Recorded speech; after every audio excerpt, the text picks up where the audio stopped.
Título de la lección: Pablo, apóstol a los gentiles. Nuestro texto inicial se encuentra en Hechos capítulo 11, verso 18. Entonces, oídas estas cosas, callaron y glorificaron a Dios diciendo: de manera que también a los gentiles ha dado Dios arrepentimiento para vida. Saulo de Tarso, más tarde conocido como el apóstol Pablo, es el más claro ejemplo de personas cristianas que son sinceras, pero sinceramente equivocadas por seguir estrictas enseñanzas religiosas y tradiciones muy alejadas de la verdad. Pensaba que los seguidores de Jesús eran desleales, por lo tanto, entorpecían el plan de Dios para Israel. Predicar que Jesús era el Mesías y que había resucitado de entre los muertos eran apostasía abierta. Saulo estaba decidido a ser el agente de Dios para erradicar de la iglesia estas creencias. Así, aparece primeramente en las páginas de la Escritura como un perseguidor violento de todo el que era conocido como hermano cristiano. Sin embargo, Dios tenía planes muy diferentes para Saulo, planes que nunca habría podido prever por sí mismo.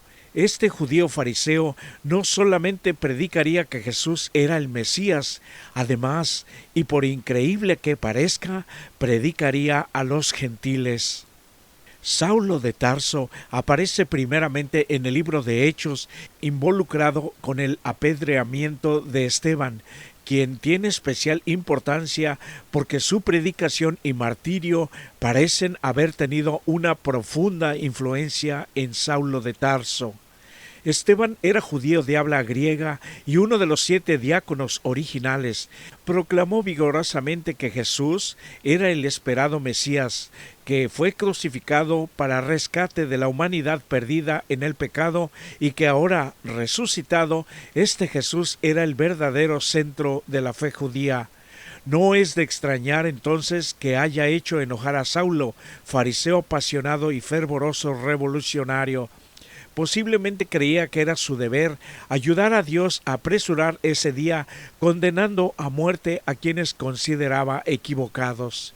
Aunque necesitamos celo y fervor por lo que creemos, necesitamos percatarnos de que a veces podemos estar equivocados. Con estudio ferviente, pero con humildad y dispuestos a seguir aprendiendo, puede entonces el Espíritu Santo guiarnos para no tergiversar su santa palabra y no atacar los actos de nuestros hermanos en la fe. La aparición de Jesús en el camino a Damasco cambió todo. Cayó del caballo y escuchó la voz divina. Saulo dijo: ¿Quién eres, Señor? Y se le dijo: yo soy Jesús, a quien tú persigues. Dura cosa te es dar coces contra el aguijón. Muchas de las palabras que usa Lucas para describir a Saulo pintan el cuadro de una bestia feroz o un soldado merodeador que está obstinado en destruir a su oponente. La cruzada de Saulo contra los cristianos era un plan deliberado y sostenido para exterminar la fe judía. La conversión de Saulo desde una perspectiva humana debió haber parecido imposible, de ahí la incredulidad que muchos expresaron al enterarse. Lo único que merecía Saulo era ser castigado, pero en vez de eso Dios extendió su gracia a este judío ferviente. Saulo no era ateo, era religioso, aunque muy equivocado en su comprensión de Dios. Las palabras de Jesús a Pablo: dura cosa te es dar coces contra el aguijón, indican que el Espíritu Santo había estado tratando de convencer a Saulo. En el mundo antiguo, un aguijón era un palo puntiagudo que se usaba para espolear a los bueyes cuando se resistían a arar. Saulo había resistido los espoleos de Dios por un tiempo, pero finalmente, de camino a Damasco, mediante un encuentro milagroso con el Jesús resucitado, Saulo decidió no luchar más. Piensa en tu propia experiencia, piensa en la gracia inmerecida hacia ti. Te dices creyente, pero Aún el día de hoy podrías estar resistiendo al plan completo de Dios para tu salvación. A raíz de su encuentro con Jesús, Saulo quedó ciego. No cabe duda de que la ceguera física de Saulo era un recordatorio poderoso de la ceguera espiritual más grave que lo llevó a perseguir a los seguidores de Jesús. Saulo había estado sumamente equivocado. En vez de trabajar para Dios, había estado obrando en contra de Dios. Saulo entró a Damasco como un hombre diferente del fariseo orgulloso y celoso que había salido de Jerusalén. Saulo estuvo los primeros 3 días en Damasco en ayuno y oración mientras reflexionaba sobre todo lo que había sucedido. En Hechos capítulo 9, Ananías estaba un poco confundido. Podemos imaginarnos las preguntas y las preocupaciones que llenaron el corazón de los creyentes de Damasco a tan solo unos pocos días después de este acontecimiento.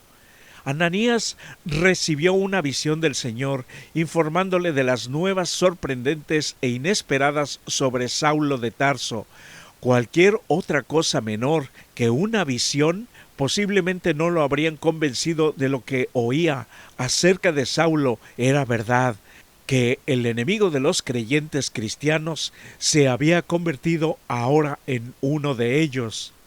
Dios tenía una comisión muy diferente para Saulo, asignada por una autoridad muchísimo mayor. Saulo debía llevar el Evangelio al mundo gentil, una idea que debió haber sido aún más sorprendente para Ananías y los otros creyentes que la misma conversión de Saulo. Debemos ser cuidadosos en la manera en que vemos la experiencia espiritual de otras personas. Cometemos fácilmente errores de prejuicio al juzgar a otros. La persecución causó que una cantidad de creyentes judíos huyeran 300 kilómetros al norte a Antioquía, lugar donde por primera vez fueron llamados cristianos a la nueva iglesia. Como capital de la provincia romana de Siria, Antioquía era extremadamente cosmopolita, reflejada en la diversidad étnica y cultural de la iglesia misma, lo que la hacía una ubicación ideal no solamente para una iglesia gentil, sino también como base inicial para la misión mundial de la iglesia primitiva. Los estudiosos piensan de Pablo que pasaron unos 5 años entre su visita a Jerusalén, luego de su conversión y la invitación que le hizo Bernabé en Antioquía de acompañarlo. ¿Qué estuvo haciendo Pablo todos esos años? Es difícil saberlo a ciencia cierta, pero basados en sus comentarios de Gálatas 1:21, pudo haber estado predicando el Evangelio en las regiones de Siria y Cilicia. La iglesia de Antioquía floreció bajo la dirección del Espíritu. Este Espíritu Santo ahora procuró llevar el Evangelio a más gentiles aún, utilizando Antioquía como base para actividades misioneras de mayor alcance más allá de Siria y Judea. Hoy podemos aprender de la iglesia en Antioquía, una iglesia con mucha diversidad cultural y étnica, a ser más tolerantes. Muchos abandonan la iglesia por falta de comprensión y mucho prejuicio. Además, que podemos estar siguiendo costumbres dentro de la iglesia que ni siquiera tuvieron su origen dentro del seno de nuestra iglesia o de la Biblia. Muchos traemos todavía tradiciones y pensamientos equivocados de la iglesia que abandonamos cuando recibimos a Jesús como único Salvador y nos unimos a su iglesia verdadera. No pasó mucho tiempo hasta que comenzaron los problemas dentro de la comunidad cristiana. En principio, no todos estaban contentos con el ingreso de los creyentes gentiles a la iglesia primitiva. El desacuerdo no era por el concepto de una misión gentil, sino por el criterio sobre el que se deberían permitir unirse a los gentiles. Algunos sentían que únicamente la fe en Jesús no era suficiente como la marca distintiva del cristiano. Sostenían que la fe debía complementarse con la circuncisión y la obediencia a las tradiciones y ceremonias de la ley de Moisés. Afirmaban que para ser verdaderos cristianos los gentiles debían circuncidarse. Sin embargo, la reacción al hecho de que Pedro bautizara a Cornelio, un soldado romano incircunciso, es un claro ejemplo de la disensión existente sobre la cuestión de los gentiles entre los primeros creyentes. Además, los esfuerzos de Pablo de abrir ampliamente las puertas de la iglesia para los gentiles solamente sobre la base de la fe en Jesús resultó en intentos deliberados por parte de algunos para socavar el ministerio de Pablo. Aunque el Concilio de Jerusalén en Hechos capítulo 15 en última instancia se alineó con Pablo sobre el tema de la circuncisión, la oposición al ministerio de Pablo continuó por mucho tiempo.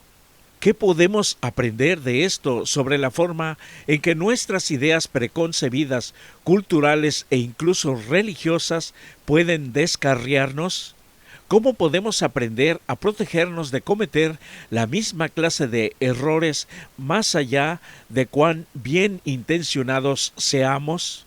Leemos en el libro Hechos de los Apóstoles, páginas 102 y 103, Pablo había sido conocido anteriormente como un celoso defensor de la religión judía y un incansable perseguidor de los seguidores de Jesús.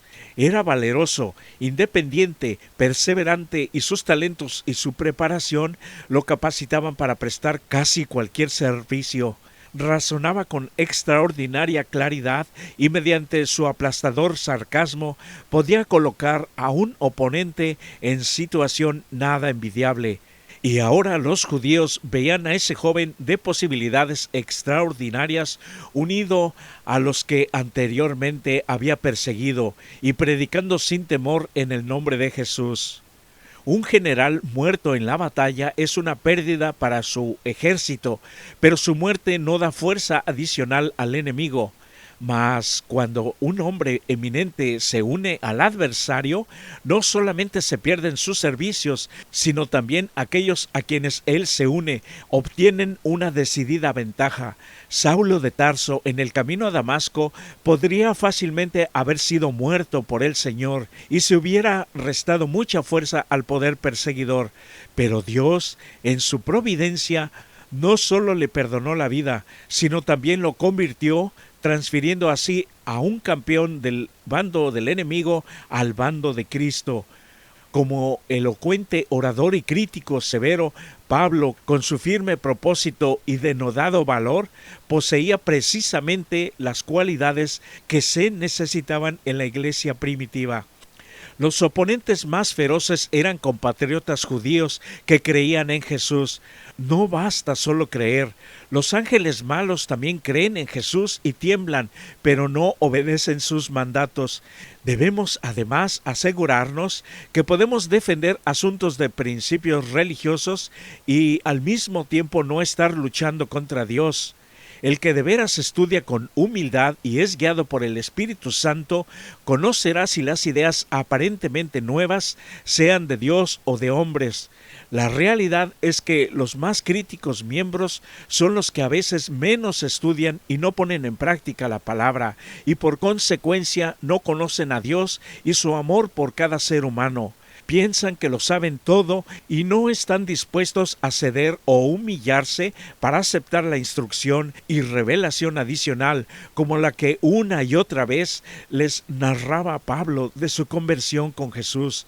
Estos nunca cambiaron, pero decían creer en Jesús. A manera de resumen, diremos que el encuentro de Saulo con el Jesús resucitado de camino a Damasco fue el momento definitivo de su vida y de la historia de la iglesia primitiva. Dios cambió a quien había sido perseguidor de la iglesia y lo transformó en su apóstol escogido para llevar el evangelio al mundo no judío. Un concepto difícil de aceptar para algunos dentro de la iglesia. Esto es un poderoso ejemplo de cómo los preconceptos y el prejuicio pueden estorbar nuestra misión. Por eso, este estudio de ninguna manera es casualidad. Tiene el propósito de que mejoremos en nuestra devoción personal para conocer mejor a Jesús primeramente y asimismo revisar y o actualizar nuestros métodos de estudio y cómo visualizamos a los demás, especialmente aquellos que son de avanzada, que les gusta ir a la vanguardia, que no se quedaron estancados en el pasado y que pensamos que compiten con nuestra sabiduría y autoridad doctrinal, y que a veces no somos lo suficientemente humildes para por lo menos darles el beneficio de la duda, sino que somos herméticos y así nos negamos la oportunidad de avanzar en esta última generación que va demasiado rápido. Pidamos con humildad a nuestro Dios la capacidad de entender a los buenos revolucionarios de la fe cristiana que con la paz de Dios vencieron y conquistaron su misión de la vida, como lo fue Jesús, como lo fue Pablo y tantos campeones de la fe cristiana que pasaron antes que nosotros. Tú puedes llegar a ser la diferencia en esta generación y en esta comunidad donde vives. En el cielo nos llevaremos muchas sorpresas. Que Dios te bendiga. Les invitamos a escuchar el siguiente canto.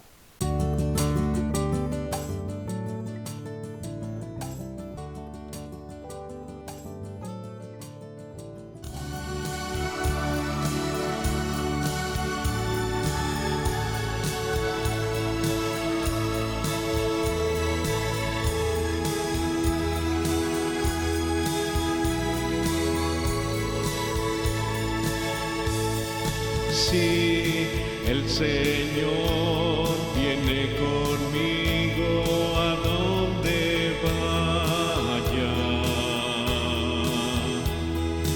no tendré temor ante el fragor de la batalla. Te puedo decir que cuento ya con su compañía.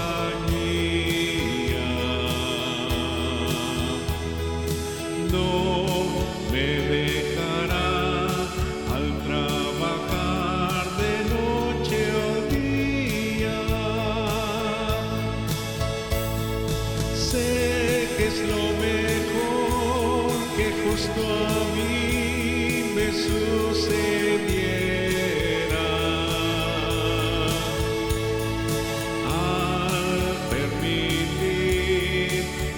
Cristo en mi vida cambiará. Cristo cambiará, igual tu ser nuevo lo hará.